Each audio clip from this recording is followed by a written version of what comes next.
ज्यादा चढ़कर बंद हुआ अमेरिकी डाउ। कच्चे तेल की मजबूती और आर्थिक आंकड़ों से मिला सहारा। एशियाई बाजारों की दमदार शुरुआत, एसजीएक्स निफ्टी 0.5% ऊपर। ओपेक बैठक के बाद बोले ईरानी तेल मंत्री, बाजार और क्रूड की कीमतों को स्थिर रखने की हर कोशिश को हमारा समर्थन। तेहरान में हुई बैठक को बताया सफल। एंटीवायरस बनाने वाली कंपनी क्विक हिल टेक्नोलॉजीज की आज लिस्टिंग। इशू प्राइस 321 रुपए, 11 गुना सब्सक्राइब। और एस&पी ने वेदांता रिसोर्सेज की लॉन्ग टर्म क्रेडिट रेटिंग घटाई। अगले 12 से 15 महीने तक वित्तीय स्थिति कमजोर रहने की अनुमान जताया। कमोडिटीज की घटती कीमतों से बना दबाव। एचडीएफसी चेयरमैन दीपक पारेख ने बैड लोन क्लीनअप अभियान पर आरबीआई को चेताया। कहा, बैंकों की सर्जरी तो जरूरी, मगर इतना एनेस्थीसिया न दे कि वो कोमा में चले जाएं। मैं सिर्फ फूड प्रोसेसिंग सेक्टर में 100% एफडीआई इन मल्टी ब्रांड रिटेल मांग रही हूं फॉर द फूड ग्रोन और प्रोसेस्ड इन इंडिया, मतलब 100% स्वदेशी लोकल सोर्सिंग। फूड प्रोसेसिंग मंत्री हरसिमरत कौर ने की खाद्य पदार्थों के रिटेल में 100% एफडीआई की वकालत, मगर रखी 100% लोकल सोर्सिंग की भी शर्त। सीएनबीसी आवाज की एक्सक्लूसिव खबर। भारतीय बाजारों की एक दमदार शुरुआत के संकेत दुनिया भर के बाजारों से मजबूती और साथ ही क्रूड में उछाल। और कल की उतार चढ़ाव के बाद बड़ा सवाल है कि आज क्या फिर हम 7,200 को पार कर पाएंगे और मजबूती बढ़ेगी, उछाल में बिकवाली करें, या फिर अब हर गिरावट में है खरीदारी का मौका। इस पर होगा हमारा खास फोकस। नमस्कार, मार्केट काउंटडाउन में आप सबका स्वागत है। मैं हूं अनिल सिंह। नमस्कार, और मैं हूं हेमंत घई, और हमारे साथ जुड़ेंगे हमारे दो खास मेहमान, रजतबोस.com के रजत बोस और ट्रेड शिफ्ट ब्रोकिंग के डायरेक्टर संदीप जैन। इनसे पूछेंगे कि आज कौन से स्टॉक सेक्टर्स हैं जो सबसे अच्छा प्रदर्शन दिखा सकते हैं, और कौन से वो चीजें हैं जिस पर बाजार की आज नजर होनी चाहिए। लेकिन अनिल, कल वॉल्टिलिटी जरूर भारतीय बाजारों में देखने को मिली। आप देखिए, सोमवार ऊपर, मंगलवार नीचे, बुधवार फिर ऊपर। वॉल्टाइल कल का दिन ही नहीं था, पूरा हफ्ता देखिए काफी वॉल्टाइल है। गुरुवार कहीं नीचे न हो जाए। मैं ऐसा नहीं कह रहा हूं, लेकिन आप देखिए वॉल्टाइल है मार्केट्स, और पैसा बनाना काफी मुश्किल हो गया। ट्रेडर्स को दरअसल ट्रेड करना काफी मुश्किल हो गया वॉल्टाइल मार्केट में। बिल्कुल, और डेटा साफ तौर पर यही बताने की उतार चढ़ाव रहेगा, और जिसे हम आगे और डिटेल में डिस्कस करेंगे। लेकिन जहां तक आज का सवाल है, एक गैप अप ओपनिंग के बाद शायद हम 7,200 की तरफ बढ़ते हुए नजर आए। अब अल्टीमेटली मैं बार बार वही कह रहा हूं कि 7,200 7,250 इस ट्रेडिंग रेंज का हायर एंड है, ऊपरी हिस्सा है। उसके पार निकलकर टिकेंगे तो आपके लिए यह संकेत पूरा होगा कि आपने 6869 पर एक बॉटम बना लिया है। उसके पार निकलकर टिकना जरूरी है। लेकिन एक संकेत अच्छा जो दिख रहा है, भले अभी तक हम उन लेवल के पार नहीं निकले हैं, कब निकलेंगे कहना थोड़ा सा मुश्किल जरूर है, क्योंकि डेटा अभी भी उतने सपोर्टिव नहीं कि आप ये माने 7,250 के पार आप निकल ही जाएंगे।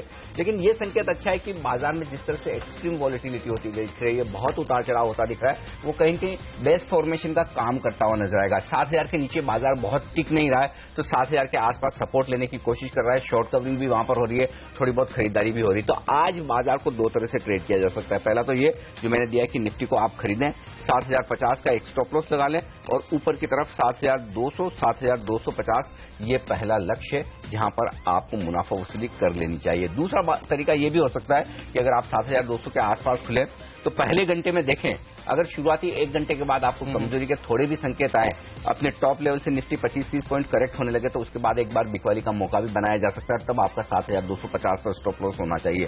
आज के लिए आपके लिए क्रूड पर नजर रखनी बेहद जरूरी है। क्रूड की उछाल बरकरार रहती है तो बाजार की मजबूती रहेगी, वो सबसे बड़ा गाइडिंग फैक्टर है। 7,200 आज के लिए निर्णायक लेवल है, जो मैं आगे डेटा डिस्कस करते वक्त बताऊंगा। लेकिन इसके अलावा बैंक निफ्टी, अभी तक बैंक निफ्टी में मजबूती के संकेत नहीं है, और यही वजह है कि मुझे ये लग रहा है कि 7,250 को पार करना इतना आसान नहीं है, अनलेस कि बैंक निफ्टी आपको मजबूती के संकेत दिखाए। बैंक निफ्टी में मजबूती तभी होगी जब 14,500 14,600 के पार निकलकर बैंक निफ्टी टिकता हुआ दिखे। फिलहाल उसके संकेत है नहीं, तो अगर आज बाजार की रिकवरी के साथ बैंक निफ्टी ऊपर आए तो उन लेवल के आसपास बैंक निफ्टी में प्रॉफिट बुकिंग करनी चाहिए। 13,800 नीचे का लेवल बैंक निफ्टी के लिए। और अगर आपको आज तेजी खेलनी है तो सबसे बेहतरीन है ऑयल एंड गैस सेक्टर। बिल्कुल, तो ऑयल एंड गैस सेक्टर पर आपकी नजर होनी चाहिए आज के सत्र में। लेकिन आप देखिए, ग्लोबल मार्केट्स अगर सपोर्टिव हो तो बुल्स को काफी बल मिलता है, और हमने देखा है कल के सेशन में भी ऐसा होता हुआ। देखिए आप, यूएस के मार्केट्स ने तीसरे दिन लगातार तेजी के साथ समाप्ति दी है। यूरोप के बाजार 2% ऊपर जाकर बंद हुए हैं, और इस समय एशियाई मार्केट्स में भी मजबूती के साथ ही कारोबार हो रहा है। एसडीएक्स निफ्टी अच्छी खासी तेजी दिखा रहा है, करीब 50 अंक ऊपर था कुछ देर पहले जब मैंने देखा था। ऐसे में रजत, बुल्स और बेयर्स की जो फाइट चल रही है उसमें आपको क्या लगता है, आज फिर से बुल्स की जीत होगी या थकेंगे बुल्स? कैसा लग रहा है आज का सेटअप? देखिए, जो संकेत मुझको समझ में आया है उससे मैं ये कह सकता हूं कि despite FII selling in both cash and FNO, cash and FNO में वो लोग का बिकवाली होते हुए भी मैं ये बोलूंगा कि 7,000 के नीचे मैंने कल चार्ट स्टडी करके मुझको यही संकेत मिला है कि काफी बाइंग डिमांड है, और उसी के वास्ते ये ऊपर की तरफ मूवमेंट देगा। और आज के दिन 7,110 से लेके 7,093 ये एक अहम सपोर्ट लेवल माना जाएगा, और ऊपर में 7,219 का स्तर पार करने से काफी मजबूती दिखाई देगा। और मैं ये कहना चाहता हूं कि हमको लगता है कि आज के दिन ही नहीं, 1-2 दिन अभी ऊपर की तरफ मूवमेंट देखने की संभावना दिख रहा है। क्योंकि इसके वजह क्या है, इसका ये मैंने इस जो आपको अभी सलाह दे रहा हूं, जो व्यू दे रहा हूं, उसका मतलब ये है कि एक बार देखिए, फ्राइडे के दिन ऊपर में खुला, नीचे गया, 6,869 का लेवल से निफ्टी बाउंस बैक किया। कल भी ऐसा ही हुआ, ऊपर खुला, नीचे गया, नीचे से फिर बाउंस करके एकदम ऊपर के आसपास जाके बंद दिया है। ये दोनों हैमर लाइन जो बना है, और दोनों ही 7,000 के नीचे जाने के बाद में ऐसा बना है, मतलब 7,000 की लेवल पे चाहे माहौल कितना ही खराब हो, लेकिन उस लेवल पे बाइंग डिमांड आ रहा है।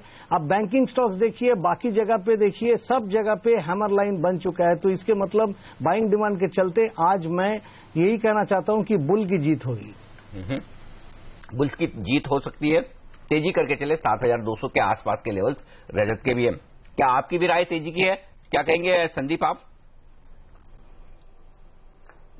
देखिए, मुझे भी ऐसा लगता है कि आज तो तेजी आनी चाहिए, और एक चीज पे मैं सहमति है मेरी रजत से कि 7,000 के नीचे बार बार जाके और जिस तरीके से शार्प बाउंस लेता है वहां से, तो ये तो क्लियर है कि अच्छी बाइंग डिमांड है। सेंटिमेंट्स खराब है, बट कुछ अब थोड़े सुधरे हुए, क्योंकि क्रूड ऑयल ने सेंटिमेंट्स को सुधारा। जिस तरीके से बॉटमिंग आउट में 2-4 बार से कह रहा हूं ये कि $25-26 के लगभग एक बॉटमिंग आउट दिखता है, और जिस तरीके से मीटिंग्स हो रही है कंट्रीज की, तो कहीं ना कहीं ऐसा लगता है कि अब बहुत ज्यादा शार्प करेक्शंस नहीं आने चाहिए इन लेवल्स के नीचे। और फिर जो पॉजिटिव ग्लोबल क्यूज रहे हैं, और प्री बजट मूव्स का भी एक ऐसा लगता है कि थोड़ा सा एक माहौल बना हुआ है। और सर्टेनली ये जो लास्ट 2 घंटे में जो एक शार्प बाउंस बैक आया था कल मार्केट में, तो ये कहीं ना कहीं दिखाता है कि कुछ तो स्ट्रेंथ है। बट अगेन एक चीज आपने भी जो कही, 7250, ये एक बहुत स्ट्रांग रेजिस्टेंस के हिसाब से काम करेगा। बार बार निफ्टी ऊपर के लेवल्स पे एफआईआईज की सेलिंग आती है, या जो भी प्रॉफिट बुकिंग होती है, और एफआईआईज नेट सेलर्स है, इस चीज को ना भूले। कभी भी तेजी आती है तो जनरली एक बार यूफोरिक होकर बाइंग में आ जाते हैं। तो मेरे हिसाब से 1-2 दिन तेजी रहेगी मार्केट में।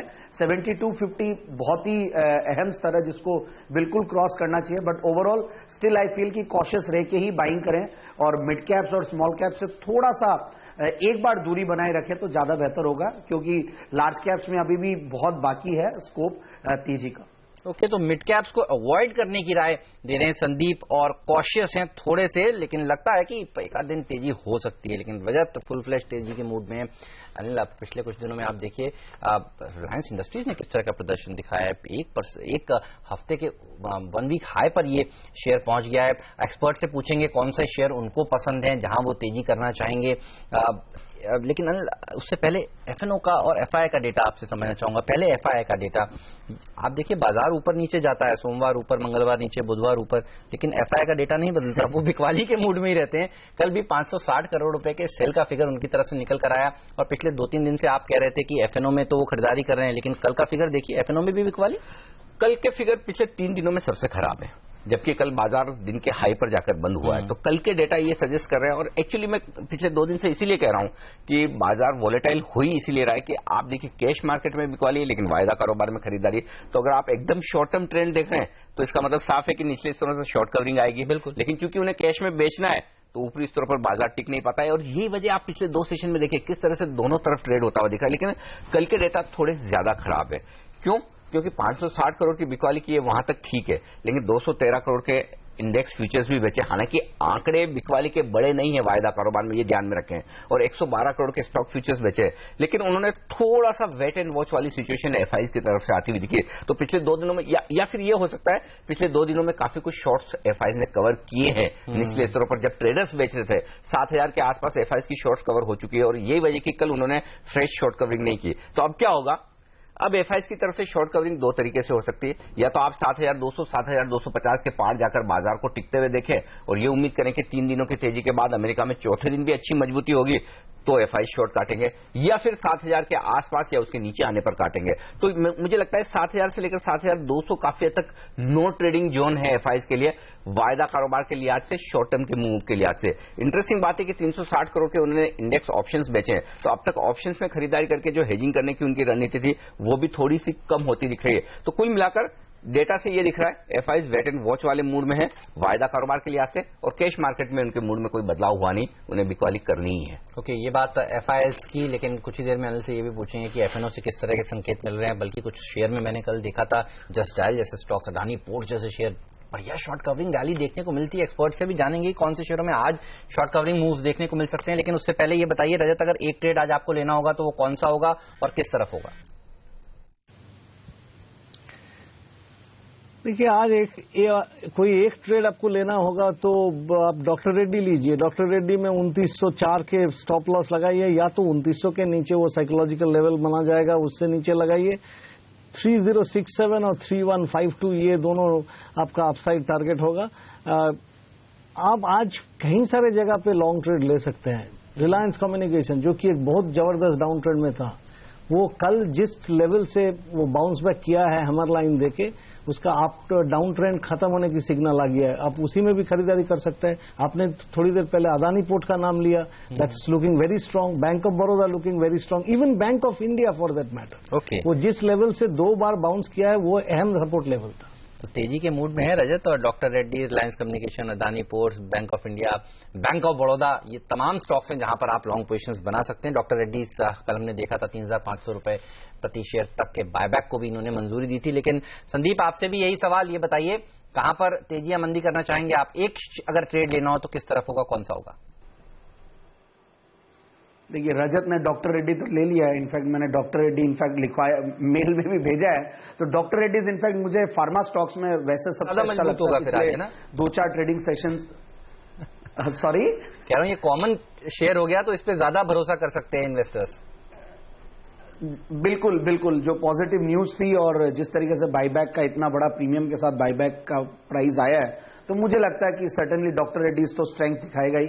आईटीसी अच्छा लगता है, अच्छा खासा एक बाउंस बैक भी दिया और इनफैक्ट बहुत अच्छे लेवल्स पे खड़ा, बहुत ही अच्छे सपोर्ट लेवल्स पे। रिलायंस इंडस्ट्रीज आज मुझे लगता है कि ये स्टॉक जबरदस्त परफॉर्म कर सकता है, क्योंकि कहीं ना कहीं जिस तरीके से क्रूड ऑयल में भी एक बॉटमिंग आउट प्रोसेस दिख रहा है, दूसरा अच्छे रिजल्ट्स आने के बाद भी मार्केट की चपेट में आके करेक्शन दिया। हालांकि शुरू के कुछ दिनों में तो फिर भी स्ट्रेंथ दिखाया था, और अब ऐसा लगता है कि डाउनसाइड रिस्क बहुत कम है। और इनफैक्ट 880-900 के रेंज में जिस तरीके का सपोर्ट लेके बाउंस दिया हुआ और कल भी ऑलमोस्ट हाइज के आसपास बंद हुआ है, तो मुझे लगता है कि रिलायंस पे ध्यान रखना चाहिए। विप्रो ये एक बहुत सस्ता स्टॉक लगता है। इनफैक्ट आईटी पैक मुझे संभाव लगता है कि जिस तरीके से करेंसी स्ट्रांग हो रही है, इनफैक्ट डॉलर की स्ट्रेंथ एक बहुत बड़ा कारण है कि एफआईआईज के आउटफ्लोज भी हो रहे हैं।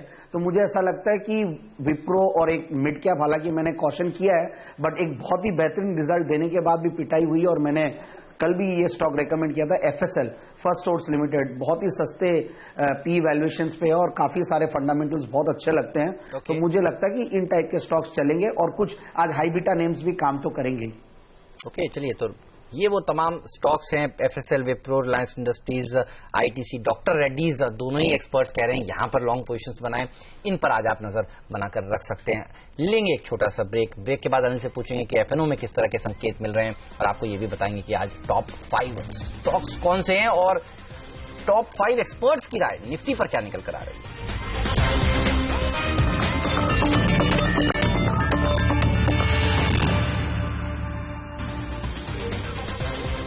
मार्केट काउंटडाउन में आप सबका एक बार फिर से स्वागत है। ब्रेक से पहले हम एक्सपर्ट से पूछ रहे थे कौन से वो स्टॉक्स हैं जो उनको पसंद है, और एक लंबी लिस्ट हमारे सामने निकल कर आई है। लेकिन अनिल ये बताइए, एफएनओ से किस तरह के संकेत मिल रहे हैं, कहां तक जा सकता है ऊपर निफ्टी?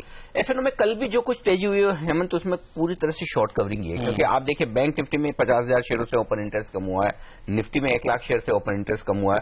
तो अभी भी कोई बहुत तेजी की पोजीशंस बनती हुई नहीं दिख रही है। सिर्फ ये कि जो लोग शॉर्ट हैं वो अपनी शॉर्ट कवरिंग कर रहे हैं, जो ऊपर के लेवल पर फंसे हुए हैं जैसे उनकी प्राइस आती है वो निकलने की कोशिश करते हैं। तो कन्विक्शन वाला ट्रेड दोनों तरफ है नहीं इस वक्त। लेकिन जहां तक लेवल आज के लिए एक इंटरेस्टिंग लेवल का सवाल है, वो है कल की क्लोजिंग 7,100 के थोड़ा सा ऊपर होती हुई दिखी है। अब पिछले 3 सेशन में 7,100 के लेवल पर लगभग 30 लाख शेयर कॉल्स में जुड़े थे नए, यानी कि कॉल्स पर राइटिंग हुई थी और ये मंदी की पोजीशन बनी थी। तो आज आप 7,100 के ऊपर खुलेंगे, ये बात तय है। अब 7,100 के ऊपर आज निर्णायक रूप से खुलने के बाद सबसे पहले सुबह सुबह आपको इनकी तरफ से शॉर्ट कवरिंग आती हुई दिखेगी। तो शुरुआती पहले घंटे में आपको अच्छा खासा सारा आधे 1 घंटे में मिलेगा इस शॉर्ट कवरिंग का, और ये बाजार को ऊपर ले जाने की कोशिश करेंगे, जो 7,175 7,200 तक की शॉर्ट कवरिंग हो सकती है। तो ट्रेडर्स के लिए सबसे अहम क्या होगा, आप पहले घंटे में देखें कितनी शॉर्ट कवरिंग होती है, कहां तक बाजार जाता है। लेकिन 7,200 के ऊपर टिक न पाए और वहां से 15-20 पॉइंट 25 पॉइंट रिवर्सल का संकेत दे, तो फिर एक बार मंदी का ट्रेड वहां पर लिया जा सकता है। फिर 7,100 के आसपास जब बाजार आए फिर खरीदारी करें। तो मैं ये कह रहा हूं पिछले 2 सेशन की तरह आज भी बाजार आपको दोनों तरफ ट्रेडिंग का मौका देगा। ऐसा नहीं कि वन साइड मार्केट है, और उस लिहाज से आपको सावधानी के साथ, और अगर आप कॉन्ट्रा ट्रेड लेकर ट्रेड कर सकते हैं तो ही करें। वन साइडेड ट्रेड करने में थोड़ी सी रिस्क ज्यादा है, और दूसरी बात ओवरनाइट रिस्क बढ़ती हुई दिख रही है, क्योंकि यूरोप जिस तरह से तेजी से बढ़ चुका है और अमेरिका में 3 दिनों की तेजी हो चुकी है। तो थोड़ा सा कॉशियस रहें क्लोजिंग के वक्त। ऑलराइट, चलिए, तो थोड़ा सा कॉशियस रहने की सलाह क्लोजिंग के आसपास देखने को मिल रही है। लेकिन अब आप ये जानना चाहते हैं कि 5 एक्सपर्ट्स क्या राय दे रहे हैं, आज निफ्टी को किस तरह से ट्रेड करना चाहिए। आपको बता दूं, पांचों के पांचों एक्सपर्ट्स जी हां बुलिश हैं। आज हेम सिक्योरिटीज के मनोज सचदेव कह रहे हैं कि वो निफ्टी में खरीदारी करना चाहेंगे। जो स्टॉप लॉस है वो 7070 का है, लक्ष्य 7250 का वो दे रहे हैं। Kunal Dayma First Step Capital के एमडी, खरीदारी की राय 7,040 स्टॉप लॉस, 7,220 उनका टारगेट। फर्स्ट लाइन सिक्योरिटीज के हिमांशु शर्मा ये भी खरीदारी करने की राय दे रहे हैं, 7185 के टारगेट दे रहे हैं, 7072 का स्टॉप लॉस भी जरूर रखना चाहिए। वहीं खरीदारी की राय है डेरिवेटिव ट्रेडिंग रिसर्च.com के मनीष शर्मा की हुई, उनका स्टॉप लॉस 7,120 पर है और 7,250 का लक्ष्य। सर्वेंद्र श्रीवास्तव भी खरीदारी करने की राय दे रहे हैं और उनका लक्ष्य है 7380 का, 6959 का एक स्टॉप लॉस भी रखने की बात। तो पांचों के पांचों एक्सपर्ट्स आज बुलिश बिल्कुल, और 7,220 7,250 से ऊपर का लक्ष्य जो आपको ध्यान में रखना है टारगेट के लिहाज से, और नीचे की तरफ ऐसा लग रहा है 7,070 के आसपास पहला अहम सपोर्ट नजर आ रहा है। ये राय हमारे पांचों एक्सपर्ट्स की। ब्रेक का वक्त है, ब्रेक के बाद टॉप 5 स्टॉक्स।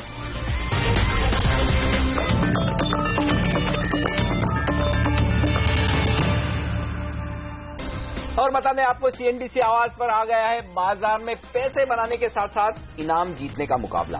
अगर आप भी सेबी में रजिस्टर्ड एडवाइजर हैं तो प्रो एडवाइजरी चैंपियनशिप के लिए रजिस्टर करें और पाए चमचमाती मर्सिडीज कार जीतने का मौका।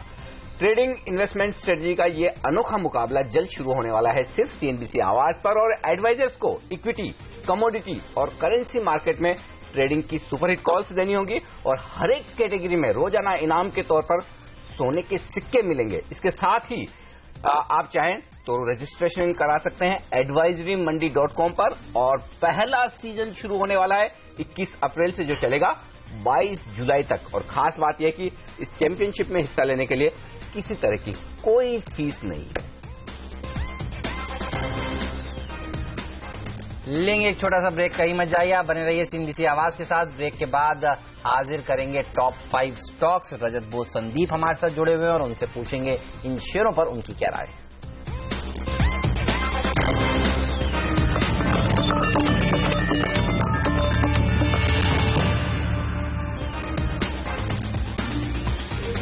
स्वागत है आप सभी का सीएनबीसी आवाज पर। हमारे साथ रजत बोस और संदीप हमारे एक्सपर्ट बने हुए हैं और वक्त हो गया है ये जानने का कि टॉप 5 स्टॉक्स आज कौन से हैं।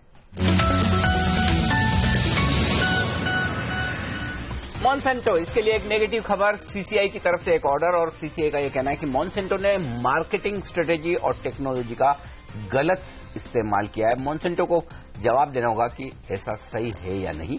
तो एक सेंटिमेंट के लिहाज से खराब खबर।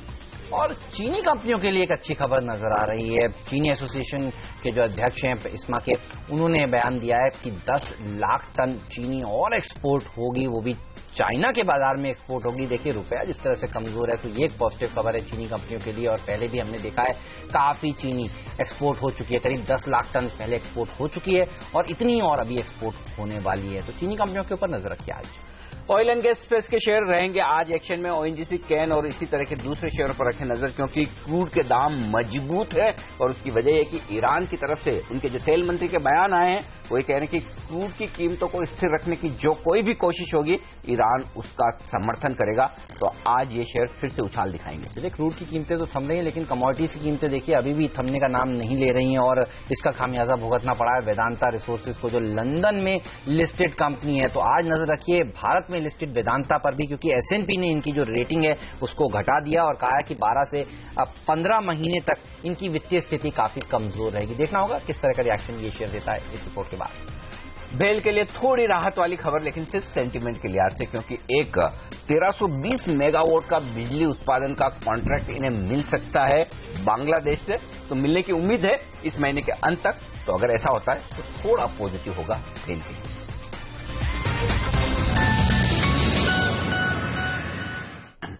ओके, तो हमारे एक्सपर्ट्स हमारे साथ हैं, जैसा कि हमने बताया, रजत बोस और संदीप जैन। लेकिन अब वायदा कारोबार की रणनीति देने के लिए अल्टा माउंट कैपिटल के सुब्रमण्यम साहब भी हमारे साथ कार्यक्रम में शामिल हो गए हैं। स्टॉक्स पर जाएं उससे पहले सुब्रमण्यम साहब, एक राय तो आपसे निफ्टी पर बनती है। मजबूत शुरुआत होगी आज, 40-50 अंक ऊपर, और जिस तरह से एशिया और मजबूत हो रहा है, हांगकांग 2%, स्ट्रेट टाइम्स 2% और बाकी बाजार भी तगड़े उछाल दिखा रहे हैं। क्या आप 7200 पर भी खरीदारी करेंगे आप निफ्टी की? अनिल जी, जो भी वॉलेटिलिटी हम लास्ट कई दिनों से देख रहे हैं उसको ध्यान में रखते हुए शायद आज ऑफकोर्स जो भी गैप अप ओपनिंग हम देखेंगे वापस से 7200 उसके आसपास, मेरा मानना कि शायद वापस हल्की फुल्की मुनाफा वसूली आ सकती है। इसकी वजह यही है क्योंकि कल अगर आप देखें तो 7050 के आसपास वहां से अच्छी खासी वीवैप बाइंग देखी थी, बहुत जबरदस्त बाइंग देखी थी। और मेरा मानना है कि वो 100-150 पॉइंट का डेफिनेटली फायदा उठाएंगे और उसका यहाँ पर हम मुनाफा वसूली देख सकते हैं। तो आई थिंक आज का भी सेशन वॉलेटाइल रह सकता है। तो मेरा मानना है कि अगर बाई चांस कोई आज थोड़ी बहुत 7140-30 यहां तक एक बार मौका मिले तो शायद एक बार चांस ले सकते हैं। लेकिन गैप अप ओपनिंग मेरा मानना है कि शायद 7200 के आसपास। हाँ, एक चीज है कि यहाँ पर टेक्निकल पैटर्न जो है अगर 7200 के ऊपर अगर हम सस्टेन करते हैं वो बहुत काफी स्ट्रांग हो जाएगा, क्योंकि परसों की जो टेक्निकली एक बेरिश एंगल्फिंग पैटर्न थी उसको अगर हम उसको निगेट करके अगर 7200 के ऊपर ट्रेडिंग करते हैं सारे, तो आई थिंक वो काफी पॉजिटिव रहेगा। लेकिन इनिशियली आई थिंक थोड़ा केयरफुल रहना पड़ेगा। आई थिंक अगर 7200 7230 तक जाए तो एक बार मुनाफा वसूली कर लेना शायद वो बेटर स्ट्रैटेजी रहेगा। ऑलराइट, ये रहा निफ्टी पर। लेकिन दुनिया भर में देखिए सबकी नजर अगर एक किसी कमोडिटी पर है तो वो कच्चे तेल पर है, और सबकी नजरें थी कि क्या आउटकम निकल कर आएगा। ईरान और ओपेक की जो बैठक है उसका आउटकम देखिए अगर आप समझें तो खराब नहीं है, पॉजिटिव ही है। ईरान कह रहा है कि वो रशिया और सऊदी अरबिया के प्रोडक्शन के फ्रीज के जो समझौते हैं उसका समर्थन करता है, उसको सपोर्ट करता है। हालांकि वो ये नहीं कह रहा कि वो अपना प्रोडक्शन कट करेगा, लेकिन एक अच्छी बात यह है कि सब लोग अब बातचीत करने लगे हैं और इससे देखिए कच्चे तेल को सहारा भी मिल रहा है। 2% ऊपर नाइमेक्स क्रूड, ब्रेंट क्रूड करीब 1% ऊपर। तो ऐसे में केन में क्या शॉर्ट कवरिंग देखने को मिल सकती है? रजत, केन को किस तरह से अप्रोच करेंगे आप?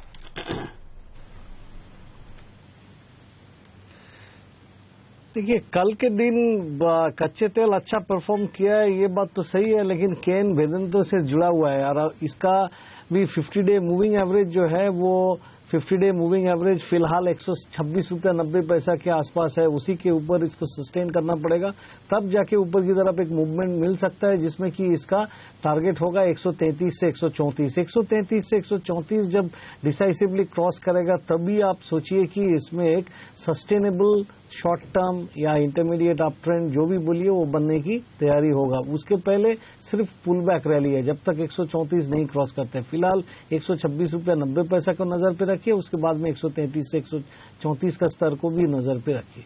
ओके, तो ये राय है इस वक्त। लेकिन मैं सुब्रमण्यम साहब आपकी वायदा कारोबार की टॉप ट्रेडिंग पिक्स भी देख रहा था, और उस पिक में केन का भी आपने जिक्र किया है, केन खरीदारी करने की राय दी है। बताइए आपके क्या टारगेट्स हैं इस पर?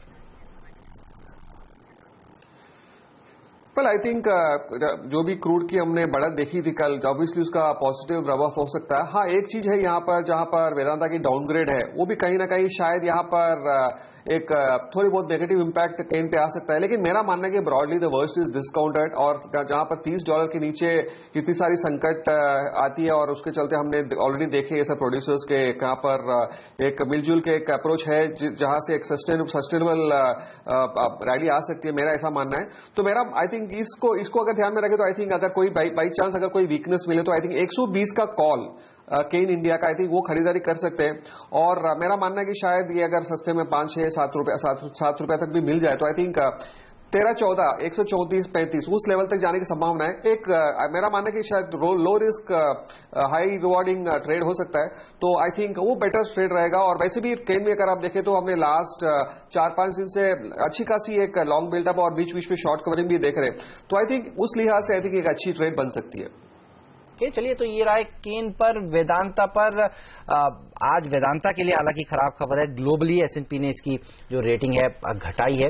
इस खबर पर देखना होगा वेदांता भारत में लिस्टेड कंपनी किस तरह से रिएक्ट करेगी। लेकिन सरकारी बैंकों के NPA से निपटने के लिए RBI के तरीकों पर सवाल उठने लगे हैं। जी हां, सबसे तीखी प्रतिक्रिया आई है HDFC के चेयरमैन दीपक पारेख की तरफ से। दीपक पारेख ने कहा है कि NPAs की समस्या से निपटने के लिए सर्जरी की जरूरत है, जिसके लिए पहले एनेस्थीसिया देना पड़ता है, लेकिन इतना मरीज को एनेस्थीसिया ना दिया जाए कि वो कोमा में चला जाए। तो इस तरह के तीखी प्रतिक्रिया दीपक पारेख का, जो दिग्गज बैंकर है अनिल, उनकी तरफ से निकल कर आ रही है। बिल्कुल, और साथ ही वो ये भी कह रहे हैं कि बैंकिंग सेक्टर की हालत इतनी मजबूत है नहीं कि एक और तिमाही इसी तरह का नुकसान, इसी तरह के NPA दिखा सके। असल में RBI के क्लीन अप ऑपरेशन से सिर्फ 40 दिनों में ही बैंकों का 1,80,000 करोड़ रुपए का मार्केट कैपिटलाइजेशन साफ हो चुका है। इस पर एक राय लेना चाहता हूं बैंकिंग शेयरों पर।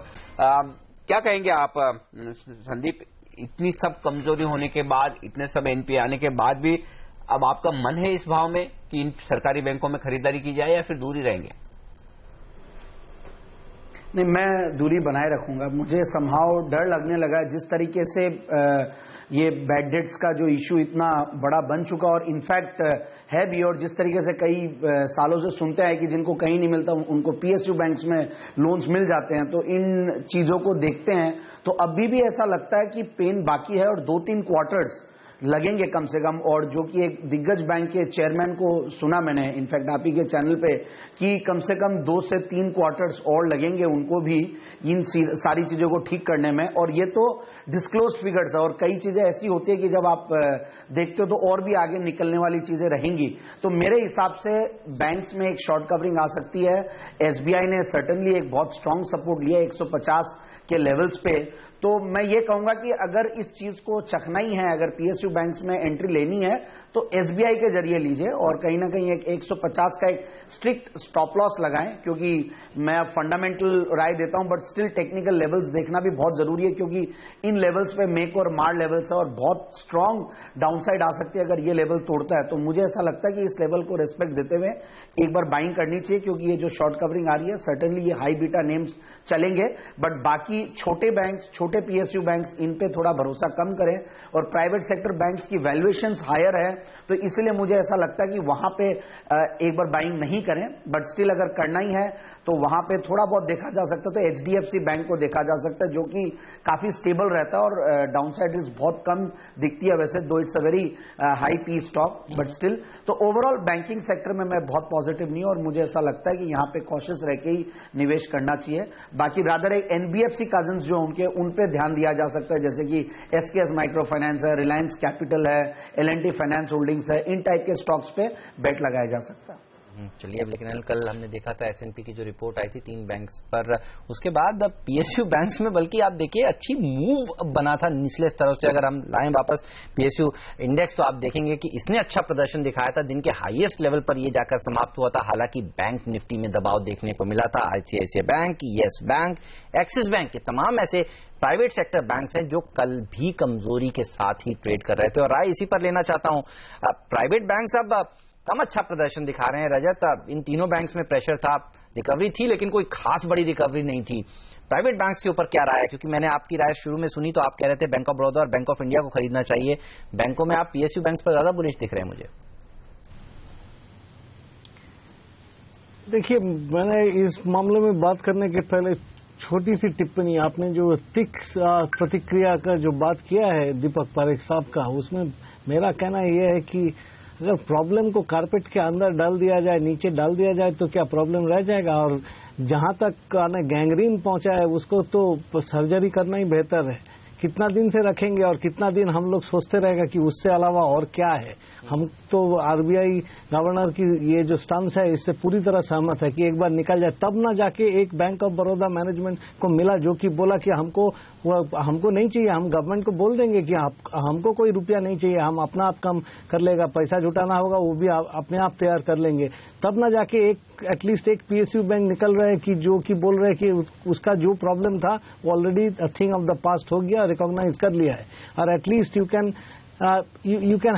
Can buy Bank of Baroda with some degree of confidence. ये सर्जरी के बगैर नहीं होता। तब बैंक ऑफ बड़ौदा की हम लोग सोचते थे कि उसके भी अंदर क्या है, भगवान मालिक है। तो problem is this that now the situation is coming to such a pass that at least you can buy Bank of Baroda। जहां तक प्राइवेट बैंक का सवाल है, मैं बोलूंगा कि येस बैंक को छोड़ के अभी भी आप देखिए 960 का जो अहम सपोर्ट लेवल था उसी से बाउंस करके HDFC बैंक कल पिछले क्लोजिंग के आसपास जाके बंद दिया है। लेकिन HDFC बैंक आपकी सिस्टर चैनल की एंकर लता वेंकटेश के अनुसार एक खुद की एक कैटेगरी बन जाता है। इतनी अच्छी बैंक माना जाता है HDFC बैंक को, तो वो अभी बाउंस करके फिर 1010 का जो स्तर है, अहम स्तर रेजिस्टेंस है, उसी को पार कर लेगा तो और भी अच्छा प्रदर्शन दिखाएगा।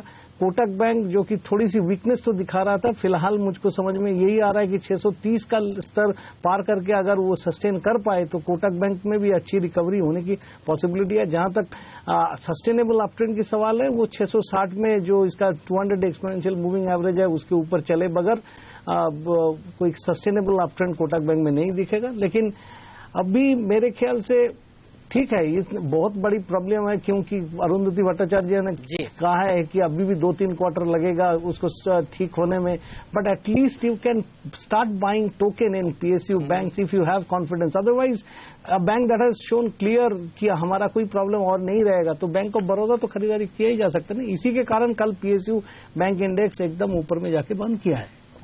लेकिन एक और सेक्टर जो आज एक्शन में रहने वाला है वो है शुगर का। और संदीप, आपसे राय लेना चाहता हूं, चीन को अब और चीनी की जरूरत पड़ रही है।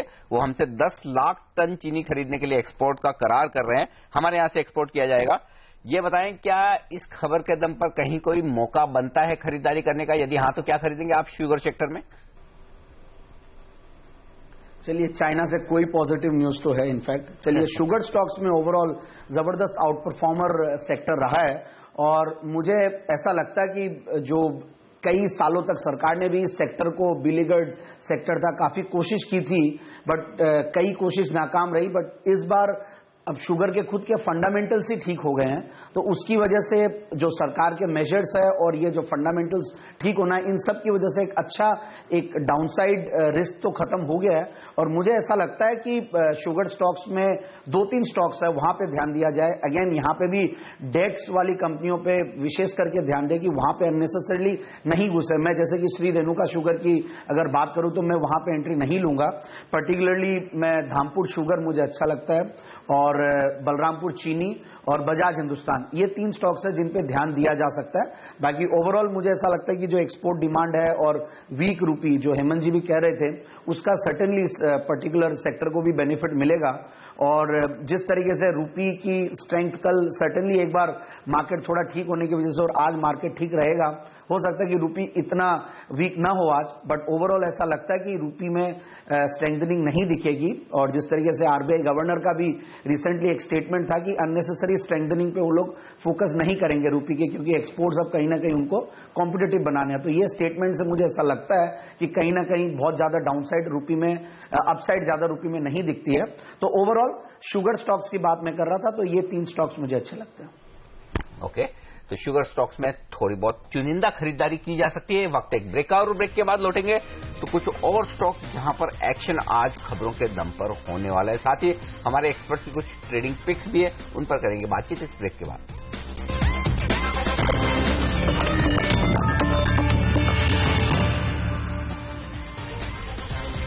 स्वागत है आप सभी का सीएनबीसी आवाज पर। हमारे साथ हमारे 3 खास मेहमान रजत बोस, संदीप जैन और के सुब्रमण्यम बने हुए हैं, और हम चर्चा कर रहे हैं उन स्टॉक्स की जहां पर आज एक्शन देखने को मिलेगा। एक लिस्टिंग भी है आज क्विक हील की, और आपसे राय लेना चाहता हूं संदीप, कैसी लिस्टिंग हो सकती है? 451 करोड़ रुपए कंपनी ने तो रेज किए हैं और इश्यू प्राइस है 321 का।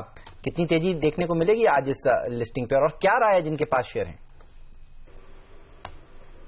नहीं, बिल्कुल मेरे हिसाब से अगेन मैं इन दिनों में जो आईपीओज की लिस्टिंग हुई और जो आईपीओज आए भी थे, उनमें एक चीज कॉमन थी कि सबके वैल्यूएशंस काफी हायर साइड पे थे, और दूसरी चीज कॉमन ये थी कि सब वैसे पायनियरिंग स्टॉक्स थे, अपने सेक्टर के बेहतरीन कंपनीज हैं।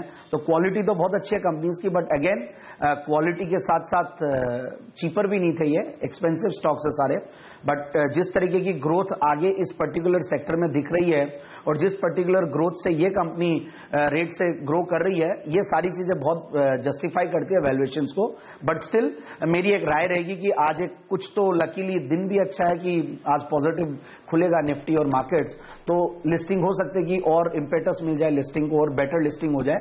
बट अगेन राय यही रहेगी कि लिस्टिंग गेन्स के साथ एक बार निकले। कई स्टॉक्स एक बार चलते हैं लिस्टिंग के बाद, और लिस्टिंग वाले दिन या बेसिकली 1 या 2 दिन में लिस्टिंग कितना ऊपर संदीप लेके जाएं, कितना ऊपर निकले हैं और कितनी ऊपर हो सकती है? मेरे हिसाब से 15%, 10 से 15% का एक लग रहा है कि सर्टेनली लिस्टिंग गेन तो मिलेगा, 15% तक का मिलना चाहिए आज। जनरली से 40 रुपए ऊपर इसका जनरली हम देखते हैं कि जो शेयर धारक होते हैं उनको शेयर मिल जाते हैं और वो खुश होते हैं, लेकिन आप देखिए ये एक ऐसा इशू है जिसमें शेयर धारकों ने जाकर सेबी से कंप्लेन करी है और कहा है कि हमें पर्याप्त शेयर नहीं दिए गए हैं। तो देखना होगा आज। कोई बड़ी बात नहीं हेमंत जी, वो आज खुश हो। हाँ। लिस्टिंग देखने के बाद की इश्यू प्राइस से नीचे अगर स्टॉक मिले, और वो हो भी सकता है, कोई बहुत बड़ी बात नहीं। जिस तरह के संकेत है क्विक हील के लिए मुश्किल होगा, और खासतौर से मैं इसलिए भी कह रहा हूं कि अगर टीम लीज जैसा आईपीओ लिस्टिंग के दिन एक बार नीचे जा सकता है, तो फिर क्विक हील के लिए बड़ी बात नहीं कि वो नीचे लिस्ट हो जाए, तो कोई मुझे आश्चर्य नहीं होगा। देखना होगा कि बंद कहां पर होता है। देखिए, लेकिन आपने देखा टीम लीज नीचे गया और फिर सही, और उसके बाद क्या रिकवरी देखने को मिली। तो देखना होगा। आप बने रहिए सीएनबीसी आवाज के साथ। 10 बजे होगी इसकी लिस्टिंग। प्री ओपनिंग में किस तरह का प्रदर्शन दिखा रहा है क्विक हील, इस सब पर बात करेंगे। लेकिन लेंगे एक छोटा सा ब्रेक। ब्रेक के बाद काफी सारे शेयर है। मोनसेंटो के लिए मुश्किल की खबर है, कैसे आप इसे अप्रोच करें, इस सब पर बात ब्रेक के बाद।